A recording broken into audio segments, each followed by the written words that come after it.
Baik, perkenalkan, saya Zidan Fahmi Setiawan dari SMA Negeri 1 Kota Bukit. Saya akan mulai perdebatan dalam 1, 2, dan 3. Tiga hal yang akan saya sampaikan pada kesempatan kali ini. Yang pertama, saya akan membidas argumentasi dari tim afirmasi. Dan yang kedua, saya akan membahas latar belakang yang saya bawakan.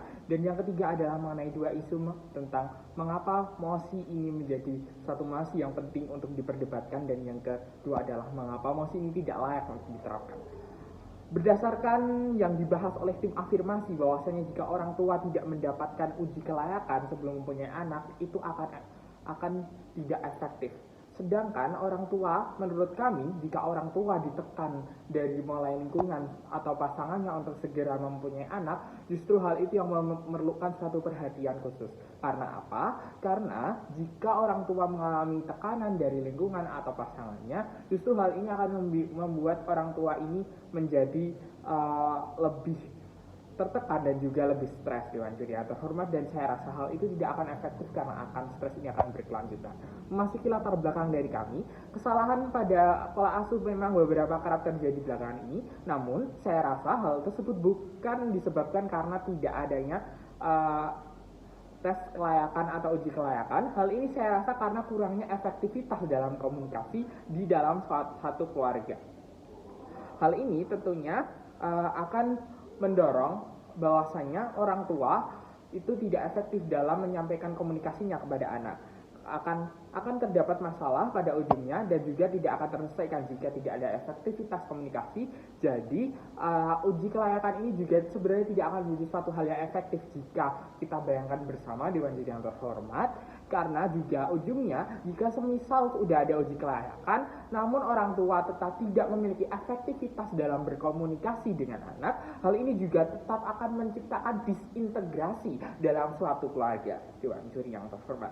Karena orang tua sekarang juga semakin open minded. Jadi semisal orang tua itu tidak mengikuti uji kelayakan, itu tidak menjadi suatu hal yang bermasalah, karena dengan open minded ini atau open mindset yang sangat luas ini, orang tua dapat melihat pola asuh yang baik di sosial media, dan pola asuh tersebut tentunya merupakan pola asuh yang efektif. Walaupun mungkin dari tim afirmasi menyatakan bahwasanya hal tersebut tidak kredibel, tapi menurut kami hal tersebut kredibel karena pada contohnya dan pada nyatanya banyak ibu-ibu zaman sekarang yang mencontoh pola asuh dari Nikita Willy, yang tentunya hal tersebut merupakan satu hal yang baik. Mungkin dari tim afirmasi akan mengatakan bahwasanya banyak sekali biaya yang diperlukan untuk berpola hidup seperti Nikita Willy dan lain-lainnya. Hal itu tidak menjadi suatu hal yang masalah, karena tentang perbedaan gaya hidup itu saya rasa tidak akan berpengaruh, dan kedepannya juga akan menjadikan semua orang tua itu atau beberapa orang tua yang terpacu pada Nikita Willy ini akan tetap melaksanakan program parenting yang disosialisasikan oleh Nikita Willy dengan penerapan yang menyesuaikan keadaannya Dewan Juri yang terhormat. Berbeda di sisi kami sebagai tim oposisi, jelas kami tidak setuju dengan diadakannya ujian kelayakan orang tua sebelum mempunyai anak. Sebagai tim oposisi, tujuan kami jelas bahwasanya ujian kelayakan ini tidak efektif walaupun sudah terdapat eksibilitas dan lainnya.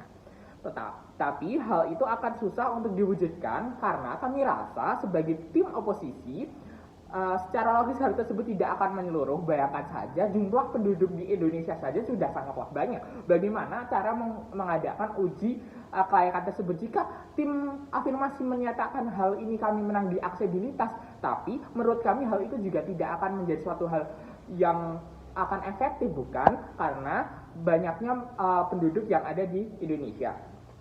Dan selanjutnya kita akan memasuki pada karakterisasi, yaitu memasuki karakterisasi orang tua. Orang tua merupakan orang yang memiliki mindset yang terarah serta terukur untuk mempertimbangkan segala hal yang dihadapi. Jadi saya rasa ketika satu pasangan menikah atau orang tua menikah itu perlu untuk mempunyai anak, karena anak merupakan kunci kebahagiaan dari suatu keluarga atau kebahagiaan bagi mereka. Dan mereka layak kok jika sudah didasari dengan mindset yang terbuka tersebut Dewan Juri yang terhormat. Lalu selanjutnya adalah tes kelayakan. anak yang di sisi kami tes kelayakan merupakan rangkaian tes di mana orang tua diuji kelayakannya untuk mendapatkan izin untuk mempunyai anak, dan di sisi kami metode yang ditempuh sangat bermacam-macam dan sistematis dan akan melibatkan orang tua untuk enggan memiliki anak karena sistem tes yang terlalu merepotkan dan juga terlalu membuat orang tua merasa tidak mencapai efektivitasnya, dan anak adalah merupakan penerus keluarga. Jadi saya rasa di sisi kami anak itu sangat sekali diperlukan untuk mencapai suatu kebahagiaan karena sebagai penerus keluarga, bukan? Jadi di sisi kami hal itu penting. Memasuki isu yang akan saya bawakan, yaitu mengapa mosi ini penting untuk kita berdebatkan bersama, karena poin 1, di sisi kami kesalahan pola asuh bukan karena orang tua itu tidak tersaring dengan baik, tetapi tidak melakukan tes karena tidak melakukan tes kelayakan.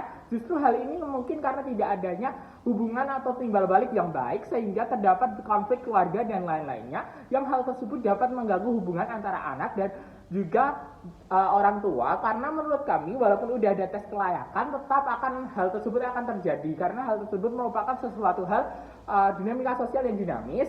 Lalu di poin kedua, orang tua itu yang ditekan lingkungan untuk mempunyai anak itu justru merupakan suatu hal yang sangat membuat orang tua pressure, sehingga hal ini tentunya akan mengakibatkan orang tua lebih tertekan sehingga melampiaskan ketertekanannya itu atas penundaan mereka tidak punya anak. Bahkan orang tua yang menyalahkan anaknya karena jangka waktu punya anaknya yaitu terlambat. Kalau terlambat akan menjadi masalah dan juga tidak sepenuhnya dapat menjadikan suatu anak tidak mendapatkan kasih sayang yang sepenuhnya dari orang tua. Dewan Tidak Terhormat, lalu pola asuh yang agresif itu justru bukan merupakan pola asuh yang tidak baik, tapi pola asuh tersebut merupakan pola asuh di mana anak akan lebih terlatih sosialnya, bukan?